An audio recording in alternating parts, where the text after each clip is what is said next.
Howdy everybody, and welcome to the new show, Supernova Reviews. Now, of course, this isn't going to replace regular animations. Far from that, actually. I'm just doing this so I can have some fun. To start off this new series, I'm going simple. I'm going to review Mario Kart 64.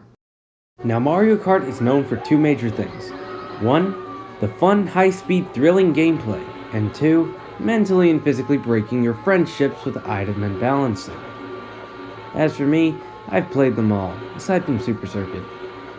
All games bring something new to the table, however Mario Kart 64 seems to be that one game that goes for a somewhat more vanilla version of Mario Kart. This could be because of the fact that it's the second game in the series, but if you're looking for a Mario Kart that's just plain old Mario Kart with no special gimmicks, give this game a shot.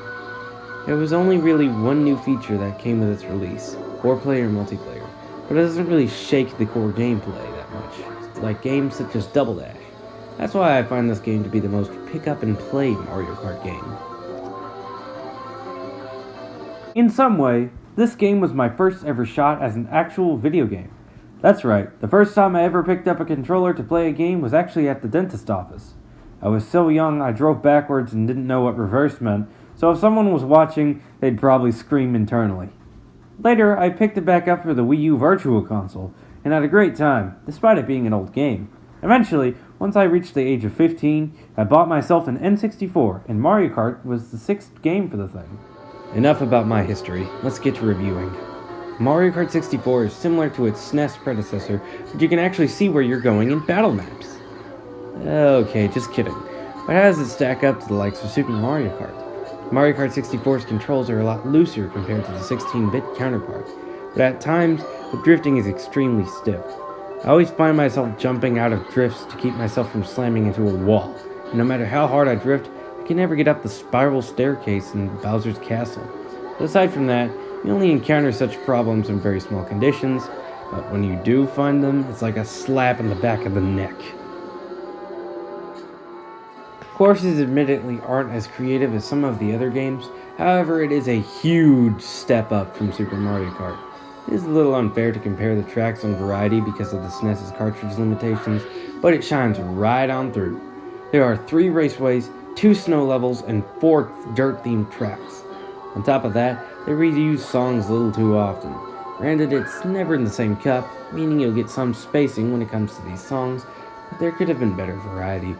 As for the actual stages, sometimes you just get those ones that you want for a plain old race. Other times you get tracks that are more all over the place. Hey, that rhymes. I should be Dr. Seuss. This does stick into gameplay. What about my point of view? I mean, this is a game review after all. For the things I like, I enjoy the character roster. It's 10 times better than Super Mario Kart. With 2 new characters, Donkey Kong Jr. is now replaced with Donkey Kong. This is great.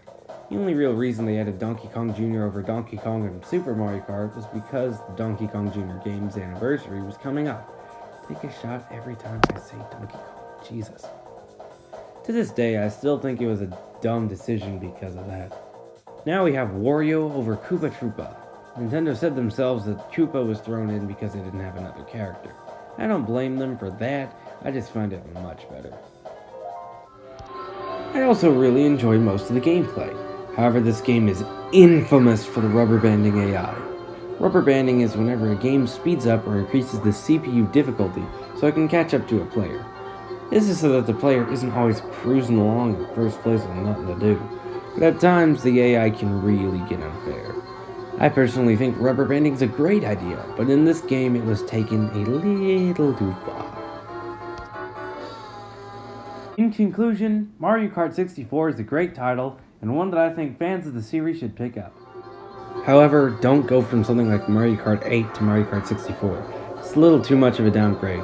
Only pick it up if you are a veteran to the series. It's fast, fun, frantic, and all around a good time. I give this game an 8.5 out of 10.